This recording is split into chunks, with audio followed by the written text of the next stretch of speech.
Hello friends, how are you? My name is Ari Thurger and today I'm going to scratch the surface of animism. One of my patrons, Mr. Curtis Harold, asked me to talk about the importance of the tribe and the tribal spiritual perspectives in the construction of worldviews that led to the concept of the divine and subsequently to the construction of religions. So I thought it would be useful to speak a bit about animism, which not only is the basis for any religious construction, but it's a growing subject in the formation of neo-pagan movements with a tribal focus, with a focus on family structures and relations. Thus, animism serves as the basis of the reconstruction of the pagan mentalities and cultures from the historical periods before the conversion to Christianity, involving both religious, social and ethical aspects, as well as the customs and worldviews of the tribal peoples of the past. But before we start this video, I think it's very important to understand the term animism. Animism is an academic term created to help describing the traditional spirituality, religious beliefs that everything has a soul. Animism is considered to be the root of every religion, but this term alone greatly diminishes the actual early spiritual perceptions of the past. Animism, or rather the basic notions of spirituality, is the belief that through a network of spiritual entities everything is connected, and communication with the spiritual reality is possible through the awareness of that connection. And this means humanity, once upon a time, was aware that our well-being was intimately tied with the land itself. Our well-being didn't just depend on taking advantage of the natural resources to ensure survival, but it also depended on a mutual spiritual relationship with the spiritual entities of the land itself. This is crucial to understand what animism is all about. It's about the fact that humans are a fundamental element of nature. Without the human component or its awareness of the spiritual reality, there is neither physical nor spiritual balance with the network. If a link is broken, the entire foundations of what surrounds us falls down. There is the need to be in contact or in concordance with the rest of the spiritual entities. Otherwise, there is great suffering in the environment we inhabit. A relationship between humans and nature spirits, is needed and must be preserved. We must take care of the land so it can take care of us. If that relationship is broken, we suffer, and when we suffer, we are vulnerable to more suffering. Once we had this perception of being connected with the land, and this was the basis of spiritualities with a world-accepting view, that is, a perception that this world matters and everything living in it, and we are an important component in the relationship every spiritual entity has to contribute to the well-being of the land and to give continuation to life itself. When we progressively started to construct our own religions in which praising divine entities was more important than taking care of the relationship with the spiritual, we started to walk a dangerous path that would lead to terrible suffering. When we started to live our lives more preoccupied with an afterlife and its supreme divine entity, we started to act solely to please that divine entity and to gain access to that afterlife. We started to conduct all our efforts into saving our soul, to live eternally in some place beyond our reality, and so we started to be individualistic, solely concerned with having a life elsewhere. We have built world-denying views because this world started to be unimportant. What was important was the life after this world. So we stopped caring about this world and about the relationship with the network of spiritual entities. And here we are today, polluting the world, massively destroying it, because our collective consciousness changed into a panorama more concerned with the life after death in some other plane. This selfish religious perception led us to unconsciously disregard the world around us, and we began to use it solely for our well-being without giving anything in return. We created a virus that consumes nature, and as such we consume ourselves. We have manipulated the land and we have established supremacy over the land, because we have put our individualism on top of every relationship. In fact, there is no relationship in individualism, except, of course, a relationship with ourselves alone. And that's why animism is an important perception within the tribe. Mutual help. Every member of the community is needed for the well-being of the community. It's not about one single individual, but the importance of each individual in a broader panorama. The tribe is the representation of the network of spiritual entities in a smaller scale. This sense of reciprocal spiritual relationship amongst the tribe and with the land itself is the basis of paganism. Paganism without the human construction of deities that represent the hierarchical structure of a society. Paganism in the sense of being a world-accepting view. Paganism isn't about worshipping many gods or simply just being some religion outside the three main Near Eastern monotheisms. No. The basis of paganism is animism. Therefore, what makes spirituality pagan in nature is having world-accepting views and a sense of relationship of mutual help between the human component and the spiritual. And now we may start to speak about animism. If we talk about animism in an academic sense, with an anthropological and archaeological approach, animism is the belief that everything possesses a soul. That is also applied to non-living objects and natural phenomena that also have a soul and therefore possess supernatural or magical power. Animism is the belief that personal spiritual beings and impersonal spiritual forces have power over us, and we are aware of such forces that influence us, and as such we also possess the power to manipulate those powers, those forces. As I have said in other videos, in ancient cultures, the relationship with the spiritual world was maintained through the continuous acts of offering and receiving. People offered all sorts of objects to the gods, land spirits, ancestors, well, the general spiritual reality. People were not offering the objects. What they were offering was the spiritual entity residing in the objects. For instance, a person would create pottery or forge a weapon, and those objects would contain the spiritual essence of the person, part of the soul of the person which was imbued in the object. Our mind, strength, vitality, our will and everything non-physical that defines us would be placed in the object that was offered to the spirits. This is why the material culture was highly important in ancient pagan societies. Objects didn't have the same importance they have today. Now we are concerned with the usefulness of the object or just the brand, and we seldom use any actual object in religious purposes. In the past, objects were important in a spiritual perspective because they contained the essence of the soul, part of ourselves, which is why in many ancient burials a lot of the material culture was buried with people. This is also part of paganism, the importance of the material, the objects, what is real, what is made by us in this world and can be offered to the spirits that cannot make physical things of their own. People offered their own essence placed within the objects. This is animism. Everything has spiritual essence and or spiritual entity. And now I'm going to tell you something, and you will never look at ancient statues the same way again.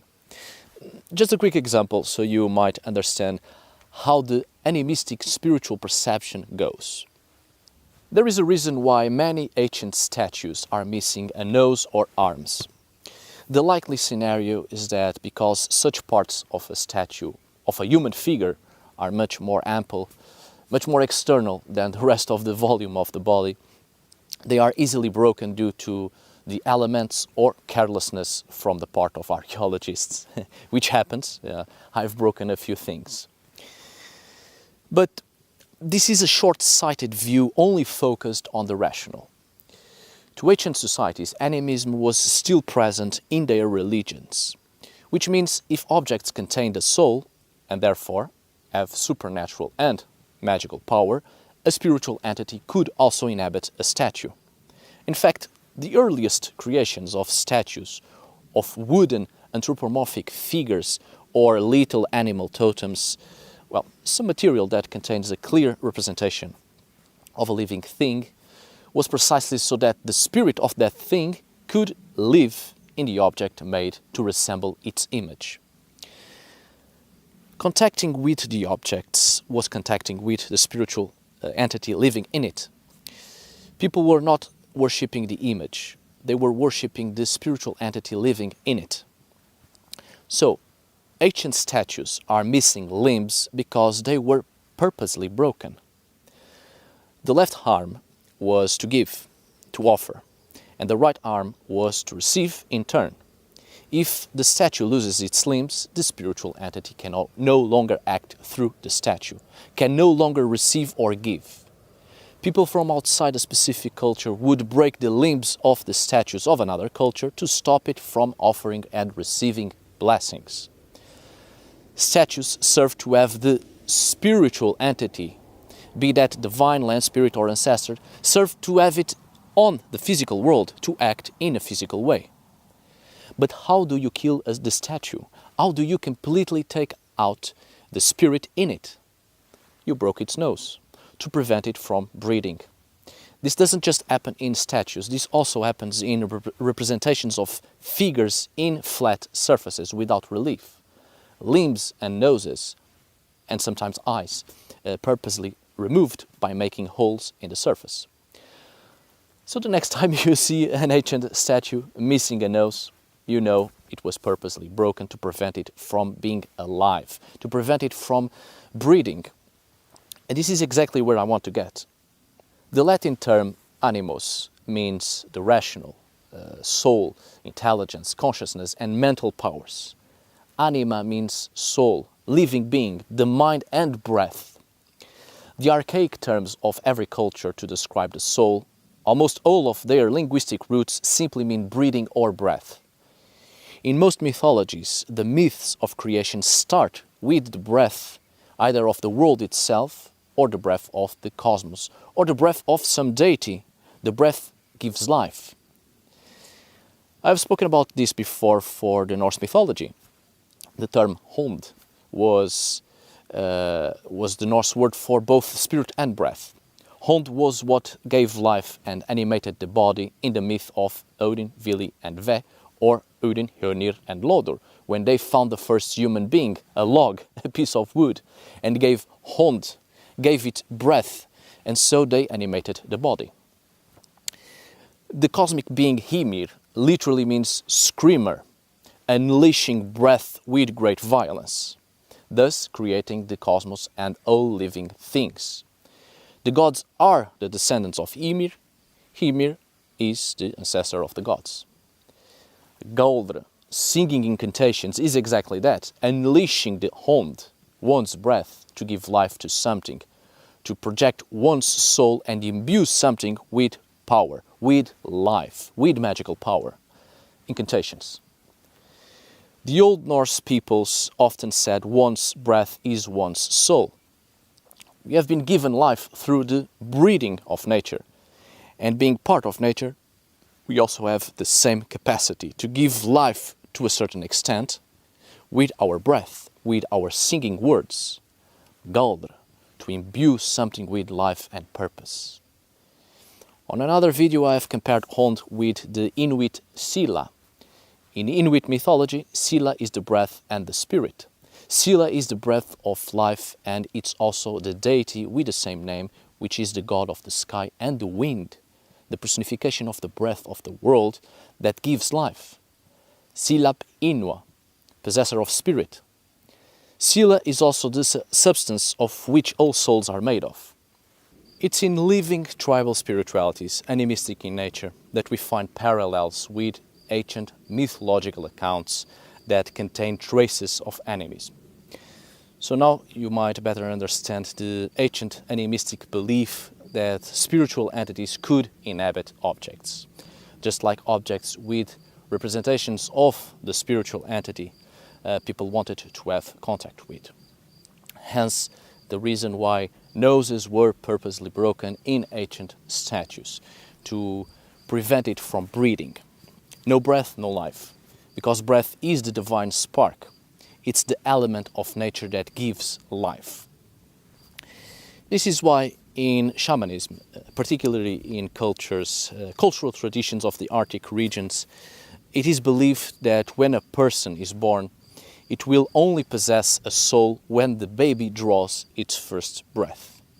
The first breath of a newborn is when the soul enters the body, in Arctic shamanic perceptions. You might be asking if animism is a religion or a culture. Well, in truth, it's both at once. In a tribal sense, the relationship with religion and culture is inseparable. The spiritualistic religion is a fundamental part of the culture of a tribe and the tribe's way of life. The actions of the member of the tribe, practically concerning everything, are highly conditioned by the spiritual beliefs and perceptions of the world. Religions, such as Christianity, for instance, have a set of dogmas to be believed, and people are restricted to those dogmas and act according to the imposing rules of the religion. While in a spiritual religion, animistic in nature, people act in conformity with the beliefs of the spiritual world and how it might affect it, and subsequently affects the tribe. The animistic perception of the world is that all life is spiritual and the spiritual world has a direct influence upon everything in life. It controls life itself. Spiritual beings are everywhere and may shape everything that happens. In a certain way, the physical world, the material reality, is submissive to the spiritual reality. So to acquire spiritual power, one must be in contact with the spiritual world. Spiritual power can only be found in the spiritual reality, out of the material world. Such spiritual knowledge is gained through the interaction with the spiritual to obtain secret knowledge and magic. Therefore, in this sense, animism is also the basis of sorcery.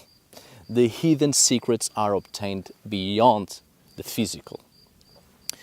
Mind that we are talking about the term soul, not as in the spiritual essence released after death, but soul in a wider sense of consciousness. This is important to understand in animism. It's not about the usual perception of a ghost-like entity, but the everlasting consciousness, a formless essence residing in everything. That's the soul, it's consciousness. Since everything has a conscious, and indeed recently scientists revealed that the cosmos itself seems to be a conscious entity, usually in cultures animistic in nature there is the belief in rebirth and reincarnation, whether the conscious will inhabit another human being or an animal or a tree or even a cosmic matter. Scientifically speaking, this notion isn't far from the truth, since absolutely everything in the universe is created from the same space dust, the same cosmic matter.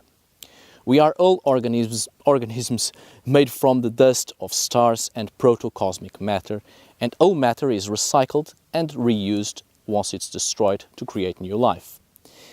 And the conscious, the spirit, the true self, is what resides inside the matter. Animism is regarded as the primitive origins of religions, but primitive doesn't mean it's obsolete and nonsensical. Animism better explains the spiritual in a scientific perspective. There are clear parallels that can be created. whilst religion, with the divine figures, is considered the advanced process of animism, but starts to show failures towards answering questions about the natural world, the cosmos, and life itself. Religion, be that polytheistic or monotheistic, is the spiritual process that comes after animism. Religion, with some basic notions of animism, it tries to create a general understanding of the spiritual that fits into the hierarchical structure of a society. Religion is created to serve the human society, and it often creates a clear boundary between humanity and the divine, while animism integrates humanity into nature and subsequently into the divine, as everything is part of the same spiritual network. For many generations in the academic world, a clear boundary between religion and animism was created. And it's still quite common to notice that separation in many academic works. Many ancient societies believed in genius loci, the spirit of a place. They believed the river contained its own spiritual entity, and a mountain, a forest, a rock, a stream, everything. The earliest gods were spirits of place. These beliefs never truly disappeared in ancient pagan societies. People worshipped the general pantheon of gods in their temples, shrines and altars, and at the same time they praised the spirits of place. In the academic field, the cult of the spirits of place is seen as low worship, so it's animism, while the cult of the gods is seen as high worship, so polytheism in its full sense, religion. But in truth, in ancient pagan societies, these two realities were not divided. This division is created in the academic field because, in general, the world is under the influence of the three main Near Eastern monotheisms: Judaism, Christianity, and Islam. Those religions are absolutely detached from the animistic past. Because of this factor, such religions created a collective consciousness that we all share, that makes us create this division between animism and religion. Because to such monotheisms, animism is primitive and religion is sophistication. This mindset cannot be applied to ancient pagan cultures, because within pre-Christian religions it's actually very difficult finding this division. There was a fully integrated combination of deities, fairy-like beings, and ancestral worship. Even nowadays, world religions still have clear traces of animism, still attached to them. Animism has never been destroyed or replaced. It has been here all the time within the persistent belief in spiritual entities such as fairies, elves, trolls, giants, familiar spirits, etc. In the pagan past, there wasn't animism and religion. Animism was part of religion. Here's something to think about. We often like to label everything within a pre-Christian culture as paganism. But it's not paganism. It's the survival aspects of animism. If a religion has in it a cult of the ancestors or a belief in fairy-like beings, it is a strong signal that that religion evolved from an earlier animistic version of itself. The gods are generally deified spirits of the land, animal spirits, celestial bodies, forces of nature, and ancestors such as kings, heroes, and other mortals of great renown, immortalized in worship. Deities are not separated from animism. They are born from it. This is why it's so important to understand animism, because the great majority of pagan deities were once human ancestors, mortal beings, people whose actions stood out, and so they continued to be praised after death. the cult of the ancestors. The gods were real and are our direct descendants. This continues to happen nowadays. I've met people that were healed by a medical doctor, and once he died, people continued to praise the medical doctor, and it became a cult within certain families, and it's carried out through the generations. Christians praise saints. Most were pagan gods that were Christianized, of course, but many saints were real people. Christians hate to admit this, and most of their real-life saints were terrible people. But animism was also this, and many of the ancient pagan gods were real people, whose deeds were phenomenal. Shamans, healers, warriors, craftsmen, seers, and so on. Here's an important question. Is animism the same thing as paganism? Animism is not synonym with paganism. Paganism is religion, and within each pagan religion there are clear cultural traditions shared by the people to whom those cultural traditions belong to. And there is the worship of deities. There are clear religious structures, and there is also traces of animism in it, which creates similarities with other cultural traditions. On the other hand, every animistic cult is different, since one tribe can revere a specific spiritual entity, while another tribe can intensify its beliefs and rituals around a type of specific element of nature. Animistic traditional practices involve both avoiding and appeasing the spirits instead of seeking them or worshipping them. Animism is more about the respect for the spirits and the consolidation with the spirits to avoid harm or their negative involvement in human affairs. But it's also about seeking certain spiritual entities to acquire knowledge and deep understanding of other realities beyond the physical sphere that can help in the material world.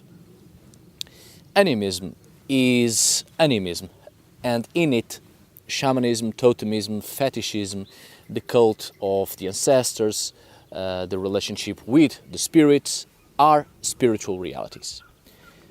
Paganism comes from animism and contains animistic elements, but it's already a transformation to adapt the spiritual to the human reality, while animism is the human that adapts to the spiritual. Animism is culture, religion, and a philosophy. It is a way of life and a way of thinking.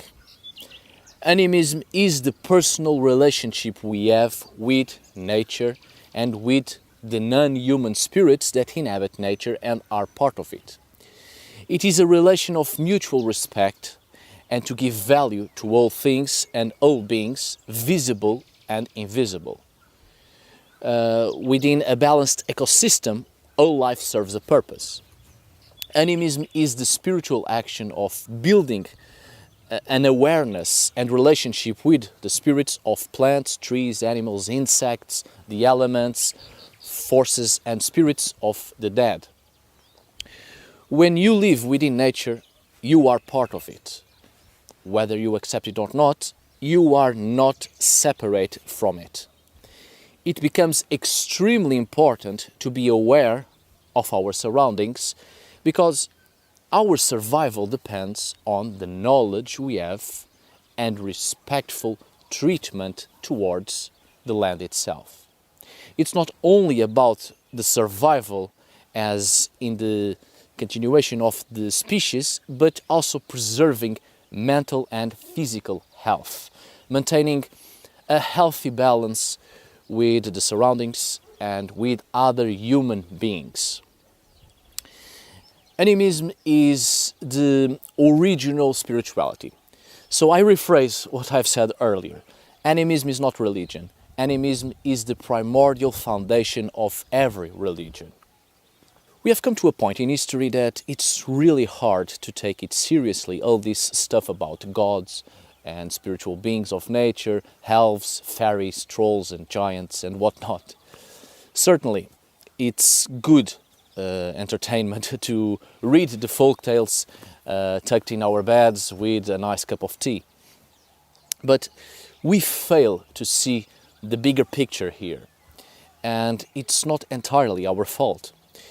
These stories are the remnants of a beautiful past when we were very much entwined with nature, until certain religions completely changed our societies and led us further astray from our own nature.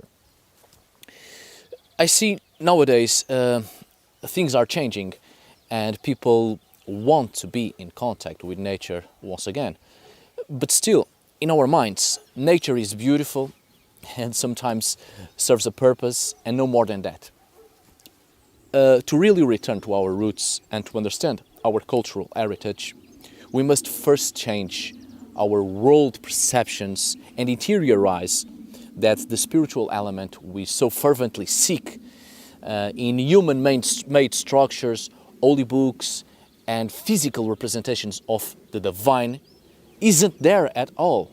The spiritual isn't in a detached reality from our world, a world that certain religions deny and offer us salvation from it so we can achieve redemption and be accepted in some otherworldly reality.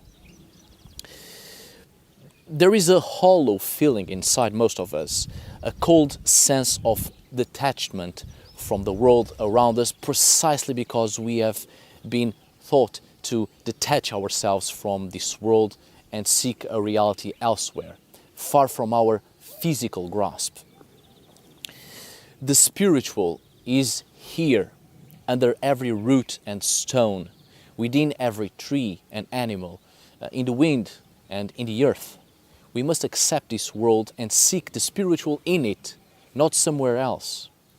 This is your reality. While you strive to be in contact with the spiritual inner reality, far from your inner self, you will continue to be consumed by an overwhelming sense of emptiness and loneliness. You are not truly lonely. Whether you accept it or not, you are also a spiritual being belonging to a network of spiritual entities that have a real impact on the same ecosystem you live in. Your actions in this world are real and will affect you and everything else, because you are part of this world and not a detached creature that needs salvation to gain a ticket to enter a heavenly realm. Alright, my dear friends, I hope you have enjoyed this video, and I'm sorry I had to relocate twice, but there was a great thunderstorm coming and I can't afford a new camera. Also, there are some hunters out there and I cannot afford a new life. So, thank you so much for watching, see you on the next video, and as always, tack för idag.